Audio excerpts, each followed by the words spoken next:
Presenta Berkeley International Seguros Uruguay con el respaldo de WR Berkeley Corporation. Consulte con su asesor de confianza. ¿Qué tal? Buenas noches, ¿cómo están, amigas y amigos? Bienvenidas, bienvenidos. Está comenzando Código País con un tema sobre la mesa que es la principal preocupación de los uruguayos: la seguridad, la inseguridad. Nos volvemos a encontrar en esta jornada y la última encuesta de Cifra sirve también para aportar mayores datos sobre el tema de hoy. Como ya lo informamos oportunamente en Telemundo, la principal preocupación de los uruguayos, 6 de cada 10 personas consultadas así lo afirman. Imagínense ustedes que el segundo tema más importante que ponen sobre la mesa los uruguayos como mayor preocupación es la economía, recién con un 16%. Pues bien, tras una extensa interpelación y además el posterior respaldo a viva voz del presidente de la República, el doctor Tabaré Vázquez. Bueno, nuestro invitado esta noche es el ministro del Interior, Eduardo Bonomi, con quien vamos a conversar en tan solo segundos. Tendremos otros temas para compartir con ustedes. Estará Alfonso Leza con el análisis político y el cierre musical de hoy con Tangente, una joven banda de la música nacional que está para presentar su segundo trabajo discográfico en las próximas horas en la sala Bas Ferreira. Amigas y amigos, empezó Código País. Be different. Be blue. Be you. Presenta Blue Cross and Blue Shield Uruguay, an independent licensee of the Blue Cross and Blue Shield Association. Bueno, Antonio, buenas noches. Buenas noches, Aldo, ¿cómo te va? Ministro, un gusto tenerlo con nosotros. Bienvenido otra vez a Código País. Buenas noches, un gusto. Muchas gracias. Vamos a comenzar por compartir con todos ustedes, amigas y amigos, este audio. Un audio que llegó a Código País, fue difundido por WhatsApp, está editado. Y ocurre horas después del tiroteo en la tribuna Ámsterdam del Estadio Centenario en ocasión del partido Rampla-Peñarol. Como ustedes saben, bueno, terminó con una persona herida de 2 balazos en la zona del baño de la tribuna donde estaba la parcialidad aurinegra. Vamos a escuchar esto y ya tendremos la opinión del señor ministro del Interior a propósito de este testimonio que fue difundido, reiteramos, después del tiroteo. Pero tengo gente conocida ahí de los feos, y los feos es un grupo importante dentro de la hinchada de Peñarol, ¿no? Como está la banda del León y está la gente de los Aromos, y está, sí, está heavy la cuestión, ¿eh? Mirá que no, esto no termina acá, esto recién empezó. Por lo que me contaban los pibes, es un lío por la interna, yo creo que me parece, si no me cantaban errado, ¿no? Pero va a seguir esto va a seguir porque parece que hay lío entre esos dos grupos, hay lío. ¿Por qué es el lío? Bien, no sé. Me llegó un comentario también que supuestamente es por el tema del estadio de Peñarol, por el tema del parquímetro y toda esa mierda, pero no sé bien, para ahí metieron un pelotazo, ¿viste? Se viene fulera la mano ahí en la interna de Peñarol. Y el clásico también me dijo, este clásico dice que va a dar que hablar porque parece que va a ir una gente de Peñarol calzada ahí, no sé qué, no sé cuánto. Cuando vaya por la sede me parece que va a pasar un autito, una moto o algo y van a tirar un par de tiros, pero no van a tirar a rare. Van a tirar corte de masacre. Eso a mí ya me lo habían dicho hace tiempo. Bueno, ministro, está este audio por este lado, ¿no? Después, hace unas horas, uno de los referentes, una persona muy conocida dentro de la barra brava de Peñarol, apodado El Nandito, bueno, fue baleado y está internado fuera de peligro en el Pasteur. Lo atacaron 3 encapuchados, la policía encontró 34 vainas, fueron 17 balazos que impactaron en su coche y todo esto parecería que estaría de alguna manera, ministro, cumpliendo lo que se anunciaba, ¿no? ¿Conocía este mensaje de WhatsApp? ¿Cómo lo está viviendo usted la policía? Sí, la policía lo tiene, yo lo había leído y bueno, se lo está analizando. Lo de hoy fue así. 17 balazos en el auto, uno rozó la cabeza y otro impactó en la pierna, creo que fracturó un hueso. O sea que no era una advertencia, era si tiraron a la cabeza. Lo quisieron matar. Lo quisieron matar. Tiraron en ráfaga, creo, con muy mala puntería, porque 32, claro. Pero al auto le pegaron 17, podía haber sido en la cabeza, podía haber sido en otro lado, pero bueno, no está fuera de peligro, pero es una situación que también puede verse por otro lado, porque tenía antecedentes graves, policiales, judiciales. También encontraron 23 entradas para la Ámsterdam, de las que se viene diciendo que la directiva de Peñarol reparte, que se viene afirmando que no es así. Perdón, ¿las entradas dónde estaban? En el auto. En el acto, sí. En el Bien. auto. Vamos a aclarar. ¿Eran para el partido del próximo fin de semana? Sin ¿Tenía fecha. conocimiento? Sin fecha. Estaban sin fecha. Se está averiguando si realmente eran verdaderas. Claro. Pero bueno, eso se encontró y...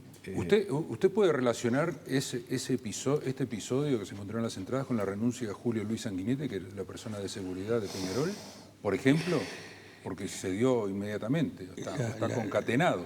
La secuencia en el tiempo es posterior, pero yo no puedo afirmar que sería irresponsable si lo afirmara que se debe a eso, porque ayer renunciaron 3. Entonces hoy renunció uno más, pero yo creo que Peñarol tiene un problema. Tiene un problema, hace tiempo que tiene un problema. Creo que hay quienes reconocen el problema y hay quienes achican el problema, pero tienen un problema.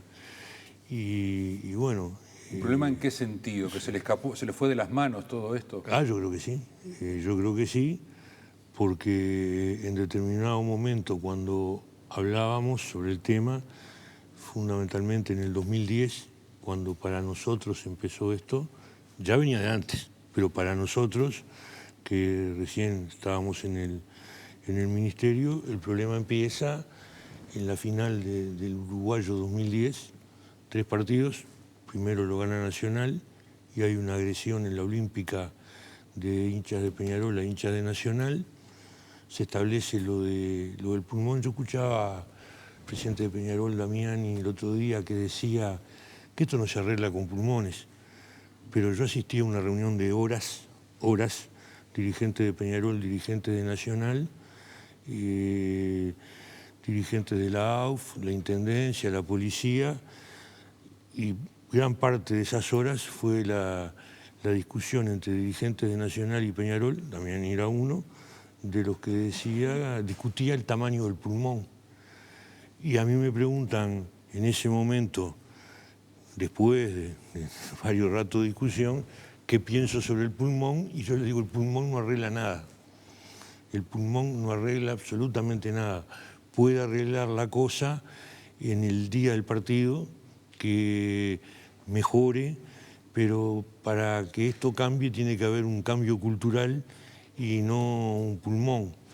Así que lo que el otro día decía el presidente de Peñarol, Damiani, se lo dijimos en el 2010 y sin embargo siguieron insistiendo con el camino del pulmón y en cualquier momento dicen que el pulmón lo pidió el Ministerio del Interior. No lo pidió el Ministerio del Interior, lo acordaron los clubes que estaban jugando la final y lo único que discutieron fue el tamaño del pulmón. De ahí salió pelota al medio de la esperanza como política de largo plazo para tratar de obtener entre los jóvenes un cambio cultural de cómo se encara el deporte, porque los pulmones, yo comparto, no arreglan la cosa. Ahora, ministro, usted dice Peñarol tiene un problema. Es una afirmación importante esta, ¿no? Ahora, uno se pregunta... ¿Pero no tiene un problema? No. No es una afirmación, es una realidad que salta a los ojos. ¿Peñarol es la hinchada, los barras bravas de Peñarol son el factor de mayor conflictividad actualmente? ¿Se puede establecer eso? Yo creo que hay que mirar los últimos problemas serios donde han estado. Y yo creo que han estado en partidos o festejos de Peñarol. No son exclusivos. Pero ¿cómo es este? Pero fueron procesados también hinchas de Nacional por los episodios de Santa Lucía, ¿no? Sí. Me parece que va más allá de Peñarol, por más que está llevando la mayor carga a Peñarol, quizás. Yo estoy absolutamente consciente, lo investigó la policía sabía de quiénes eran y dónde estaban, los que habían hecho lo que hicieron en Santa Lucía. Recién se tomaron medidas el otro lunes. La policía hacía más de 10 días que estaba pidiendo para detenerlos. Fue por la actuación de la justicia que quería investigarlo más antes de detenerlo. Pero hay una diferencia. La policía sabía quiénes eran y dónde vivían. cuando aparecen estos problemas, la policía puede saber quién fue, no dónde vive, porque hay otro tipo de problema. Yo creo que lo de Peñarol no es exclusivamente deportivo, sino que está vinculado a otras cosas. Cuando dice otras sí, cosas, puede ser más precisamente. explícito. Sí, otras cosas, por ejemplo, ahí en el audio ahí se hablaba del parquímetro. Pero este hombre, Nandito, ¿Quién es? ¿quién es? ¿Tiene antecedentes de droga, narcotráfico, rapiña? ¿Qué es lo que tiene? Tiene antecedentes. Tiene antecedentes judiciales, tiene antecedentes. Pero yo creo que a Uruguay ha llegado en algunos lugares con más fuerza, yo creo que en Peñarol con más fuerza, la experiencia argentina, que las barras bravas tratan de tener en sus manos el estacionamiento, a veces tiene que ver con pase de jugadores, yo no sé si está muy extendido, pero por lo menos sé que en algún caso lo hubo. Tienen otras cosas que no son exclusivamente la relación con la directiva. Hay otras cosas que son extradeporte, que también suceden. Y ese es el problema. ¿Ese es el problema? El problema que lleva a que se agrave la situación. Ahora, ministro, dígame una cosa. Yo estaba pensando también en el caso del hincha de Nacional baleado en el Pinar por 4 personas que quisieron robar la bandera, que ese caso todavía no se esclareció, ¿no? Pero con respecto al tema de la hinchada, a ver, lo que pasó en el partido de Peñarol Rampla en la Ámsterdam, ¿no? La persona baleada, ¿se supo que pasó efectivamente allí? ¿El tema de drogas había? ¿Era un tema de barras bravas? ¿Qué ocurrió? ¿Qué se pudo saber? Eso está todavía en investigación y está bajo la órbita de un juez que dirige la investigación y ser preciso en ese aspecto no puedo. Pero lo otro yo creo que acá, creo que todo el mundo lo sabe, hay en otros lugares donde el sentido de pertenencia está unido a un barrio, a una calle. En Centroamérica las malas están vinculadas a eso. Yo creo que acá hay gente que utiliza el sentido de pertenencia, o trata de utilizar el sentido de pertenencia al club, que es muy fuerte, en Uruguay es muy fuerte, para hacer otras cosas. Y yo creo que lo que está pasando, en algunos lugares ha aprendido más, en otros lugares ha aprendido menos. Ministro, a propósito de la barra aurinegra, y entrando quizás ahora en este tema que fue la interpelación del senador Bordaberry, uno de los episodios más comentados fue, bueno, la acusación que hizo, que él nuevamente volvió con el tema de los vínculos de su esposa, la diputada Susana Pereira, con una parte de la barra brava Peñarol. Usted se molestó con el senador, dijo que no había tenido ningún tipo de código, que había dicho cualquier cosa. Pero el senador Bordaberry habló de un expediente judicial, allí consta que habría ciertos vínculos. La propia diputada lo reconoció en una entrevista con Emiliano Cotelo el día de ayer.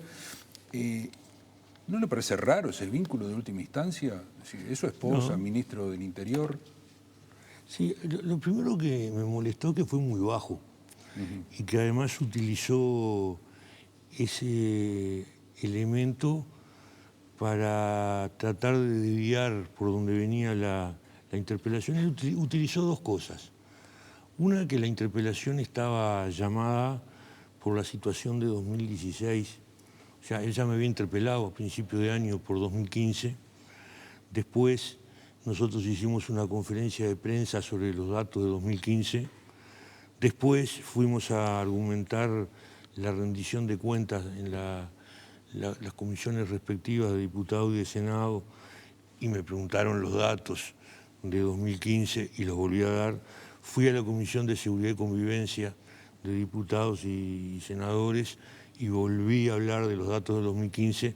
Estaba clarísimo, muy claro, que esta interpelación era por la situación de seguridad, las políticas de seguridad de 2016, los resultados en 2016 y la situación 2016. Pero en nuestra primera intervención quedó claro que los datos de 2016 eran mucho mejores que los de 2015. y además opiniones de organismos internacionales, la forma de desviar esto fue ir hacia el 2015 y hacerme preguntas sobre el 2015 y no sobre el 2016, y luego decir reiteradamente, el ministro reconoció lo que ya había dicho 4 veces en ámbito parlamentario antes, no necesitaba una interpelación para sacar del 2016.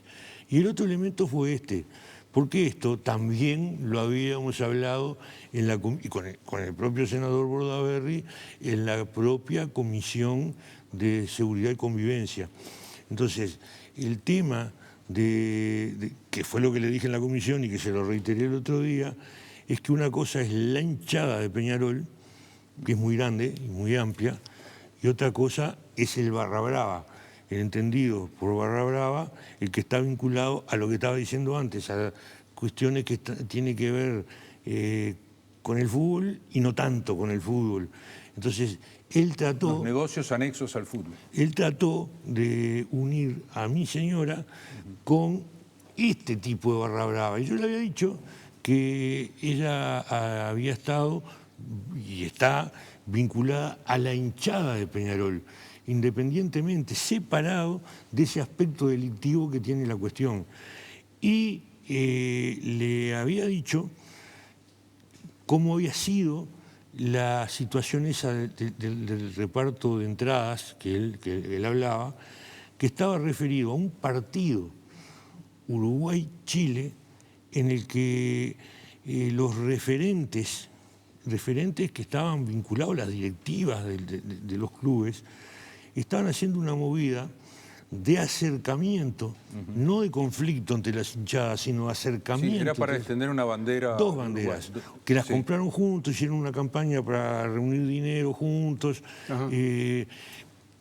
pidiendo a empresas, vendiendo bonos, compraron las banderas, entraron las 2 banderas y la movida era que la hinchada de Peñarol la llevaba una a la Ámsterdam en un partido y la de Nacional a la Colombia, y en el siguiente partido de Uruguay, esto no era para los partidos del campeonato uruguayo, cambiaban las banderas. Y ahí se pidió, y es la AUF la que le pide al Ministerio, que cambiara el criterio del reparto de entradas, y se dice, bueno, por esta vez vamos a hacer eso para inaugurar esa situación de la bandera. Eso lo quiso extender como si fuera política del Ministerio, que no es política del Ministerio, ni fue en ningún momento política del Ministerio, fue en un partido. El que responde esta pregunta es el subsecretario Jorge Vázquez, y le dice esto, pero él insiste con la política del reparto de entrada, que no es cierto. Después... Bueno, de hecho, durante toda la interpelación no se pusieron de acuerdo en nada, ni en los números, ni en lo que uno decía una cosa, otro decía otra, es decir... Pero los números, él decía que en Montevideo había habido 14 homicidios cada 100.000 habitantes. Esa es con lo que se mide la tasa de homicidios. Sí. Eso quiere decir que 14 hay que multiplicarlo por cuantas veces cabe 100.000 en la población de Montevideo, que son 13 veces con 4,4 aproximadamente, es eso. Multiplique 14 por 13,4 y después busque cuándo en Montevideo hubo un año que hubo esa cantidad de homicidios. No hubo esa cantidad de homicidios. Entonces no nos pusimos de acuerdo, ni nos vamos a poner de acuerdo. Porque eso que yo decía, hubo 12,3, parece poco, 12,3. Con 14 es 1,7, pero cada punto, cada uno, son aproximadamente 20 homicidios. Entonces, él estaba hablando de una cantidad importante de homicidios, sí, de diferencia, muy distinta.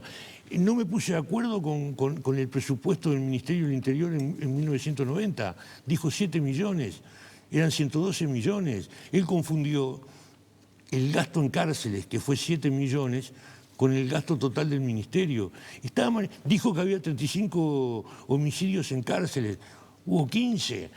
O sea, está muy mal asesorado. Hubo muertes violentas en cárceles. No, muerte violenta no. Muertes... No. Hubo 35 muertes. 35 muertes. Sí. Y hubo muertes naturales, suicidios y homicidios. Los homicidios fueron 15. Él dijo que hubo 35. 8 suicidios y otras causas 14. Bueno, entonces, pero un momentito, sí. Yo no me puedo poner de acuerdo con eso, no puedo ponerme de acuerdo con eso, es disparatado. Entonces, si él maneja una cantidad de números, de cifras, para plantear cuál es el problema de seguridad y no responde a la realidad, yo no me voy a poner de acuerdo, pero es obvio que lo que estaba diciendo es equivocado. Entonces, cuanto más equivocado era, más lo repite. Él después de la interpelación salió a decirlo en toda la prensa y lo reitera, pero no es cierto. No es cierto. Pueden ir al 7 millones de dólares el gasto en 1990. Bueno, vayan, eso está registrado. ¿Cuál fue el presupuesto en 1990? Vayan y pregunten cuándo hubo la cantidad de homicidios que dice. Y todavía peor, a él lo asesora Fundapro, ¿no? Fundapro considera homicidio cuando un policía se enfrenta con un delincuente y lo mata. Es homicidio. Para nosotros no es homicidio. No, una muerte violenta. No, pero... Es una muerte... No, antes el ministerio tomaba en cuenta eso. Hasta el 2011 no era así. No, nunca. ¿No cambió el criterio? No cambiamos el criterio. Pero de todos modos, mirándolo... muerte dolosa. Si va a considerar muerte dolosa cuando un policía en cumplimiento del deber tiene un enfrentamiento... ¿Y cuando una persona ejerce ¿cómo es defensa propia? No, pero es diferente. No, pero le pregunto, ¿eso cómo se considera? ¿Es una muerte? ¿Entra dentro de las muertes esas o no? Yo digo, en el cumplimiento del deber del policía no entra. Si el policía abusa de sus funciones y el juez considera que es un homicidio, entra. Pero si es realmente en el cumplimiento de deber y correctamente, no es homicidio. Pero aún contando eso, sí, aún nunca llega a la cifra que él maneja. Ahora, ministro, permítame, pero cuando hablamos de todas estas cifras, ¿no se incluyen allí, por ejemplo, ajuste de cuentas? Se incluyen, sí. Se incluyen. Se incluye todo. Todo. ¿Y violencia doméstica? También se incluye. Y eso es otra cosa, porque cuando se hace la comparación con otros países, hay países que el femicidio no lo incluyen los homicidios. O sea, se hace una estadística de homicidios y de femicidios. Nosotros incluimos todo, menos lo que es cuando la policía, en cumplimiento de su deber, se enfrenta con un delincuente. Insisto, en cumplimiento de su deber, porque a veces abusa de sus funciones y el juez dice homicidio. Y cuando dice homicidio, lo incluimos en el homicidio. Pero en ningún momento hubo lo que dice. Esa diferencia de 1,7 es importante. Creo que ahí, entre las dos, da esa cifra de 20 o 21 de diferencia con lo que nosotros manejamos. Ahora, ministro, quedé pensando, antes de cambiar de tema, no, pero independientemente de que, como usted ya ha dicho varias veces, de la responsabilidad del privado en la seguridad de un evento deportivo y tomando como referencia lo que pasó en la Ámsterdam, la próxima vez que juegue Peñarol en el estadio, ¿va a haber algún tipo de seguridad especial en la tribuna Ámsterdam o no, tras el tiroteo?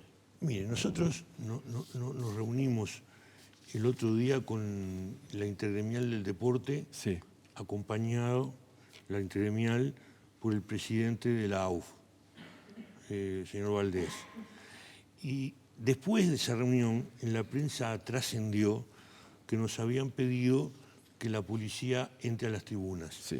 No fue lo que nos pidieron. ¿No les pidieron eso? No nos pidieron eso. Nos pidieron que en determinados partidos, fundamentalmente algunos de Peñarol y quizás de Nacional, y fundamentalmente en la tribuna Ámsterdam y en la José Pedro Damiani, sin aumentar la cantidad de policías, o aumentándola muy poco, que los policías que estaban haciendo de garantía, prestando garantía a la empresa privada que hace la revisión antes de entrar a la tribuna, en lugar de prestar garantía, y se hicieran 2 anillos de revisión.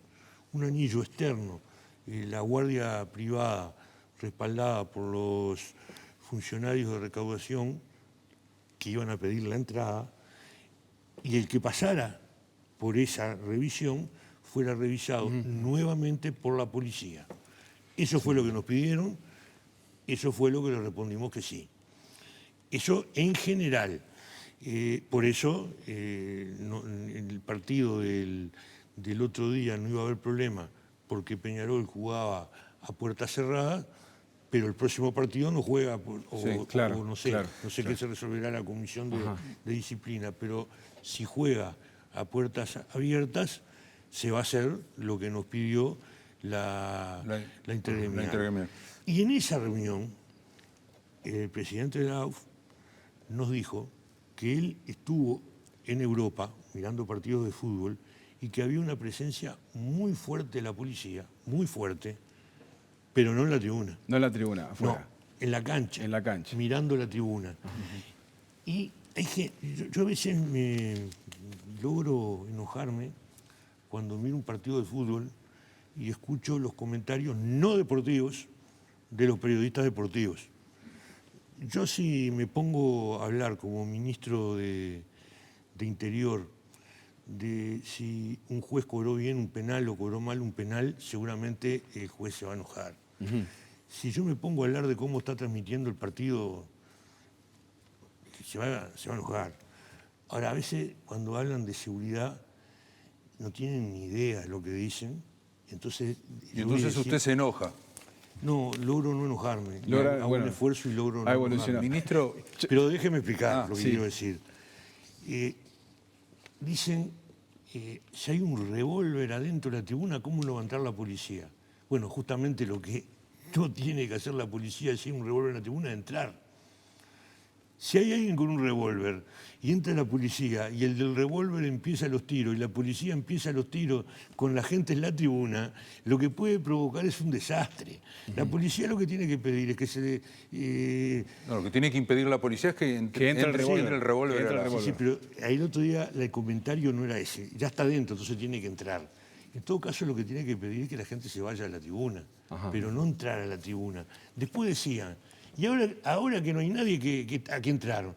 Y bueno, para investigar lo que pasó tiene que conseguir el casquillo, la bala, y eso es... Ministro, permíteme una cosa. 7 años al frente del Ministerio, 7 interpelaciones, incluidas algunas con pedido de censura. Bueno, ha tenido usted el respaldo del presidente de la República. El otro día Viva Voz lo respaldó a usted, dijo que hacía una buena tarea y que iba a seguir en su cargo. Pero ¿usted qué opina de todo esto? ¿Hasta cuándo cree que tiene crédito? ¿Usted hasta cuándo se autoimpone continuar al frente de la cartera? Mire, ¿se lo autoimpone? Cuando uno le piden esto, uno tiene que no responder al grito, sino analizar lo que está pasando.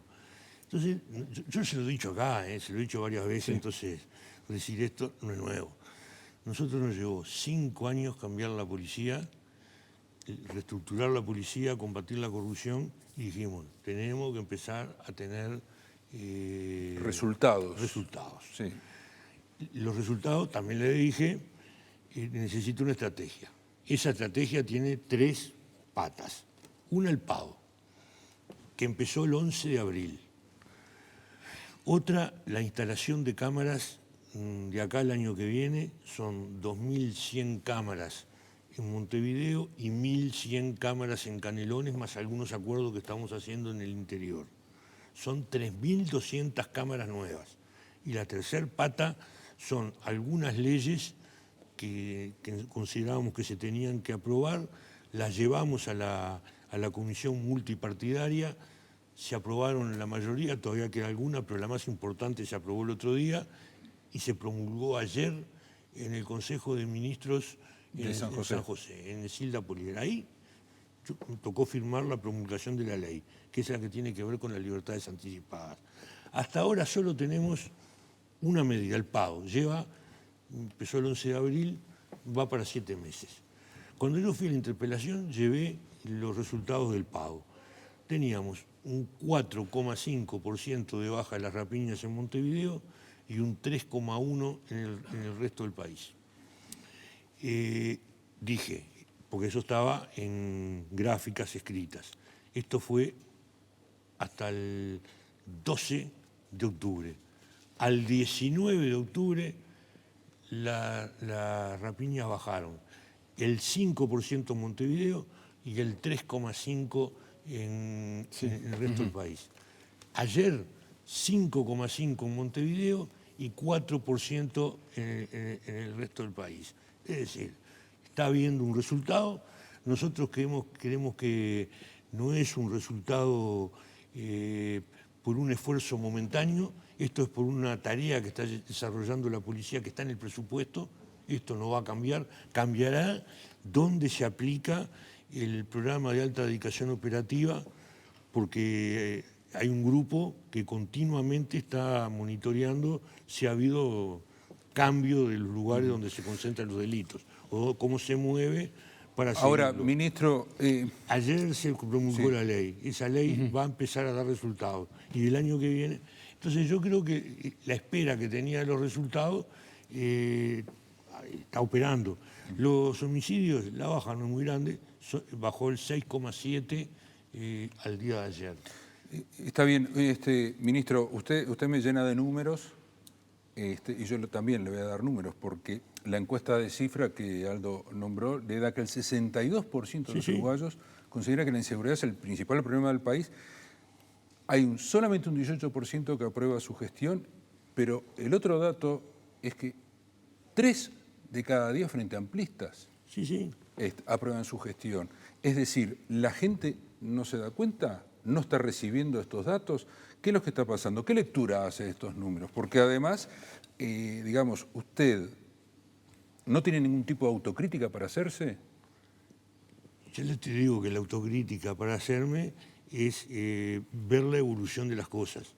Y la autocrítica nos lleva, pues yo lo dije en otro programa, yo no creo en la autocrítica como una cuestión de decir mi culpa, no. Yo la autocrítica la creo en la medida que a uno le permite cambiar lo que venía haciendo o modificar lo que venía haciendo, y eso lo hemos venido haciendo continuamente, continuamente.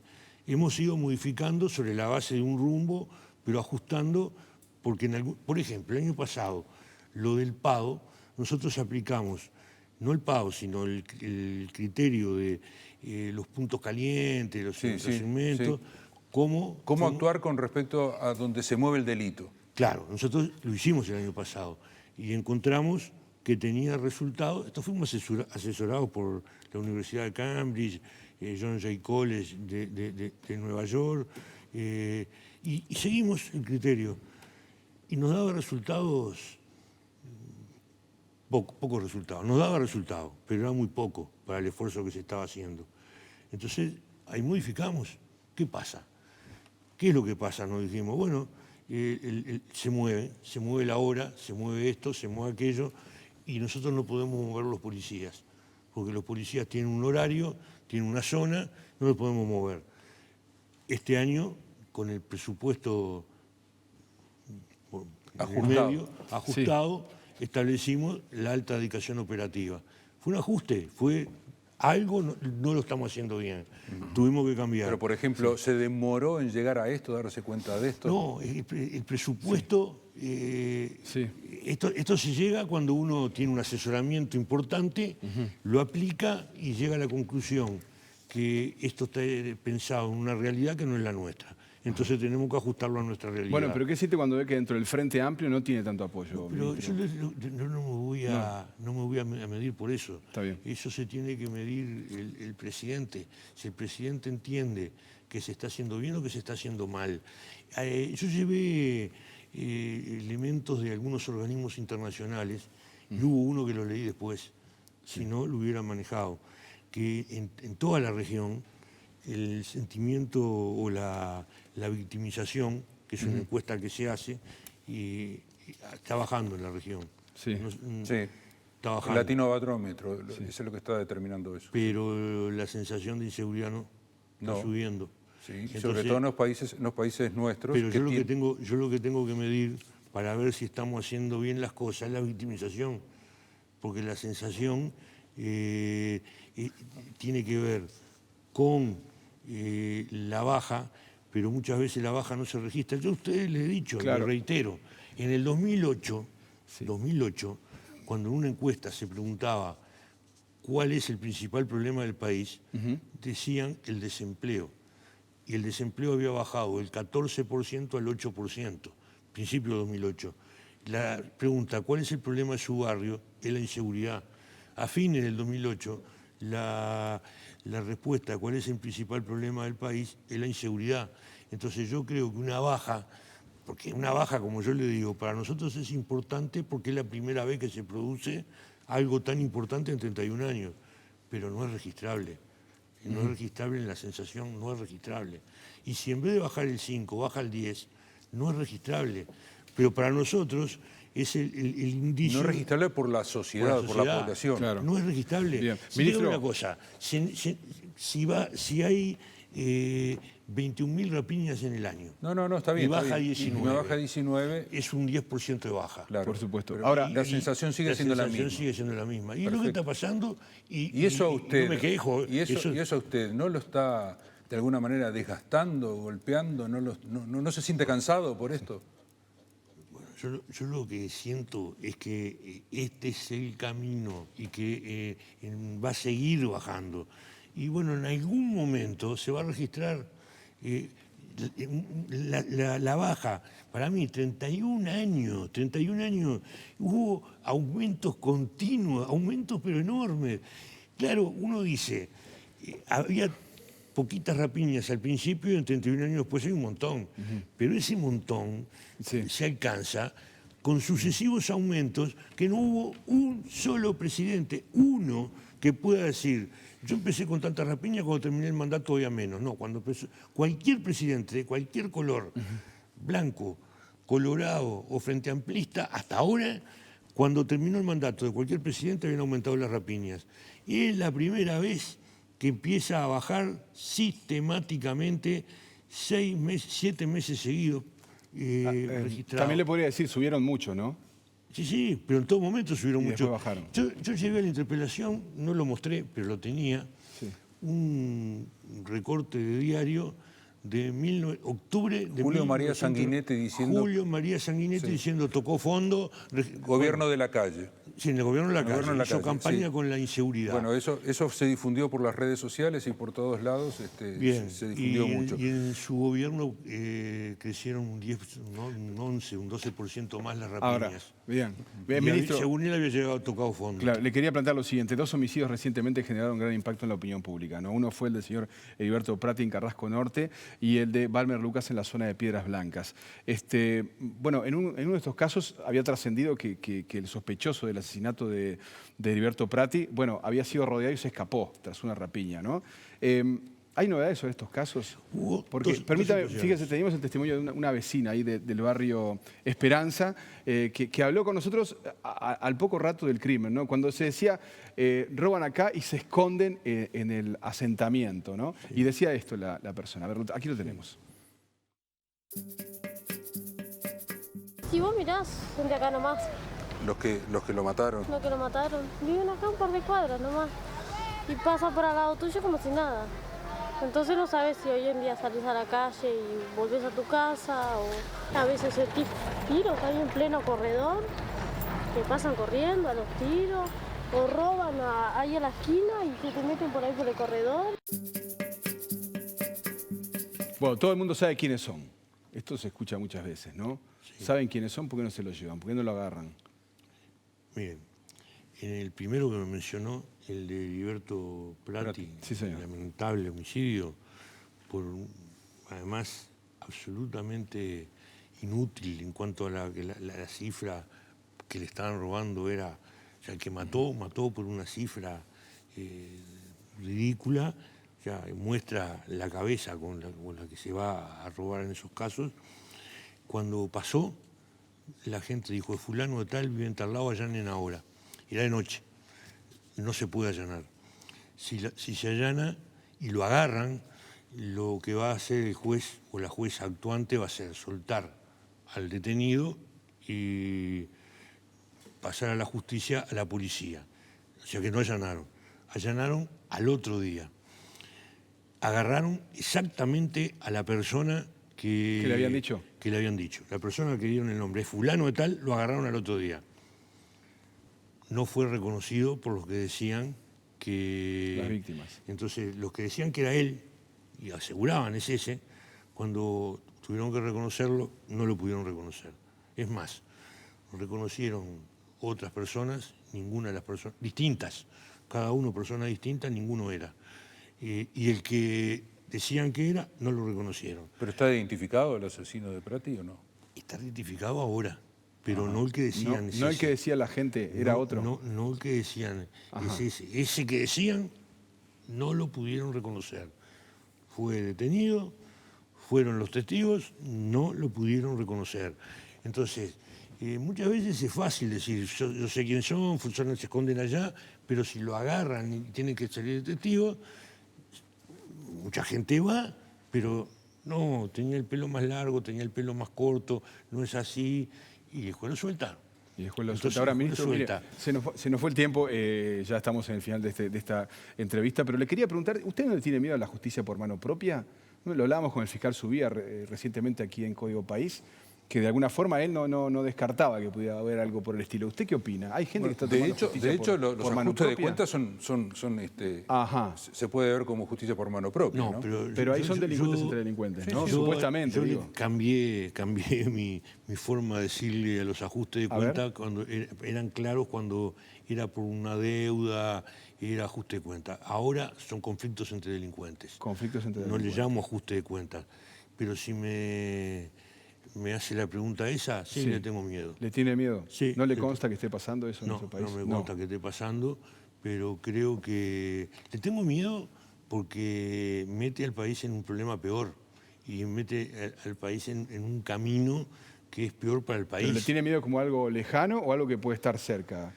¿O está ahí a la vuelta? Porque Yo creo que... hablar todo el mundo habla, el tema es si después... No, yo le tengo miedo porque leo las redes sociales, entonces hay gente que lo proclama y cuando mucha gente lo proclama no quiere decir que lo haga, Claro. pero crea un ambiente favorable a eso y insisto, mete al país en un callejón sin salida, porque cuando empieza eso, empieza la respuesta del otro lado, y cuando empieza la respuesta, se entra en lo que se le llama la lógica de la guerra, y cuando se entra en la lógica de la guerra, se pierde el respeto por la vida. ¿Cómo se para eso? ¿Cómo se para? Y el respeto por la vida, le tengo miedo al conflicto entre delincuentes, porque cuando entran en el conflicto entre delincuentes, el que entra en eso le pierde el respeto a la vida, pero no le pierde el respeto a la vida por aquel que es delincuente, le pierde el respeto a la vida. Entonces después, en un robo de estas características, como no respeta la vida, tira ante cualquier situación. Entonces empeora el problema de la seguridad. Ministro, muchas gracias por haber estado en Código gracias País. a ustedes. Ha sido un placer. Amigas, amigos, en instantes volvemos. Pasó el ministro del Interior por Código País una vez más.